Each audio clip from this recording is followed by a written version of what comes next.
నేను మా ఊర్లో ఉంటేనే మనిషిలాగా ఉంటాను. పక్కకొచ్చానంటే ఇంక అంతే పిచ్చెక్కిద్ది. హైదరాబాద్ వచ్చా యాక్చువల్‌గా ఫ్యాబ్రిక్స్ కోసమని. మా కర్నూలు సిస్టర్ హైదరాబాద్ షిఫ్ట్ అయిందనమాట. వాళ్ళ ఇంట్లోకొచ్చేసా. మా బుడ్డోడు ఉన్నాడు కదా! బానే టైం పాస్ అయిద్ది. మీకు పెద్ద స్టోరీ చెప్తా అన్నా కదా!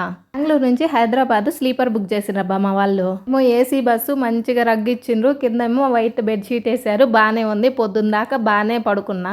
మన స్టాప్ వచ్చింది. బస్సు దిగుదాము అని చెప్పి లేచానా, కింద చూస్తే టమాటా సాసు బెడ్‌షీట్ మీద బాగా ఎర్రగా కనపడింది. నాకు అర్థమైంది నాకు డేట్ వచ్చిందని.